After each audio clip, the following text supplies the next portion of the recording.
Hey all, Baruch Levi, B here with Ariela from Soul Centered, and we are excited to share with you a little bit, a synopsis of our upcoming podcast, the Soul Centered podcast. We have multiple podcasts. We have our Soul Centered podcast. Ariela does her own thing called Divine Origins, and I have mine, The Defiant Spirit, and this is where we meet in the middle, right behind us, Soul Centered, and we're talking today about something very soul-centered, my soul getting centered. So we did something interesting on our podcast, and we'd love for you to check it out. I did a healing with Baruch, and I basically gave our listeners a little snapshot of what I do, basically what I do in a healing with a private client. And we really uncovered a lot. I think we should talk about it just a little bit, to bring it up again. So I'll do a little testimonial. We don't do this often. It's one of those things, I guess, in life where we are so close professionally and personally that we just kind of walk past each other in this department. And I wouldn't really normally come to you for a healing. That's because you're very stubborn. And that's because I'm an Enneagram 8. If you'd like to learn more about the Enneagram, jump over and Yeah. So Ariela's work, I came to her with a pain point, a problem, and it's a problem that you all have too, because we're alive and we're in 2022 amidst the Ukrainian attacks by the Russians. Poor Ukrainians right now are in survival mode, and many of us are kind of glued to the television, or even if we're not watching it, we're thinking about it. And I find myself becoming depleted by it. I want to go fight. I want to contribute. I want to make a difference. And I feel very impotent. I don't know what to do. I don't know how to do it. So I find myself kind of gravitating towards news outlets, which then doesn't really contribute to anybody or anything.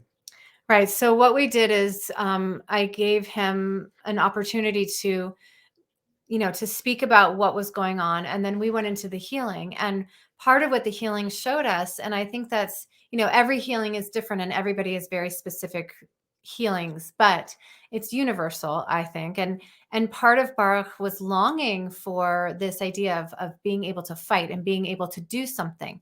So it doesn't mean that you long to be in war, maybe not like him. But what came up were a lot of past lives where he was a warrior. He was in war. He died early. He was lonely, but he was like, he was on the battlefield all the time. And in this lifetime, he tried to, throughout his life, he tried to go to the army. He tried several times and the doors were closed. And so part of what came up was this other past life of this man of relationship, this man of love, this man of peace. And what every healing I do, the past lives, ancestral healing, it all has to do with how you can live a more centered life today. How are we going to help you move forward today, live your soul purpose, heal your wounds? And I think what especially came up was this idea of, a heart-centered life. And that is really what the divine is bringing you. In my work, I teach the Enneagram, and I'm an 8, which is a gut or action center. And it's also a center where you do everything yourself. Right. But there's an activity to it, doing. It's the doing triad. And that's my default. That's my reaction. So when I do actually better in times of chaos or emergency, sometimes than I do with kind of mundane ordinary. And it's partially that, which is a blessing and a curse. But what Ariela helped me do in my language was shift me from my gut or action center to my heart or feeling center, and helped me in the session feel what was coming up on the battlefield, or when I'm watching the news, or when I'm thinking about Ukraine, right? Because I can feel myself wanting to put that on a shelf and get back over to the action center so I can do something. But right now, when I do something, I'm actually not doing anything other than hurting myself and not helping them. Right. So what you helped me do in this was feel my feelings, which is what you've always helped me do, and hold that as just enough. Like, that's enough. You don't have to go do anything now with them. Right. And I think for all of us, or for those of you that identify with this type of feeling, like not about the war in general in our lives, often we are taught especially in our Western world, we got to do something It's about doing something externally to make yourself feel better internally. And so that is something that Baruch does. He's a doer. He'll just, I mean, you should see the contraptions. You should see it. You don't see it, but it's all around you. But he's a doer, right? He'll go and get it done. And that's supposed to feed him. And when we go outside of ourselves to do something, then we are not feeding our souls necessarily. I would say one of the things that came from it was this idea of guided action. Like, it's not about surrendering so you're just comatose and watching Netflix all day. It's about taking guided action. Don't take action until you in your heart, not you, but us, until we know and feel that it's the right thing.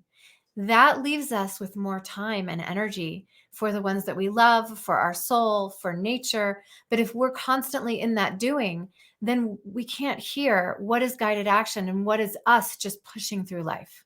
I mean, that is the work of an Enneagram 8 is ready, aim, fire, not ready, fire, aim. Right. So I felt that, but that's the point. I can get there journaling, I can get there meditating, I can get there on my own. But what Ariel helped me do was feel my way there and experience it. And that's one of the things she does really well. So you can reach out to her and connect with her to feel your way through some of your challenges, not just think your way through them.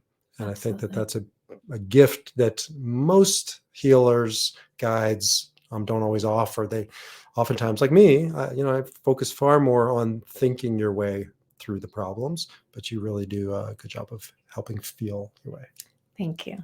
Thank you. So stay tuned for our podcast and jump in and get a glimpse of the session from myself and how Baruch reacted to it.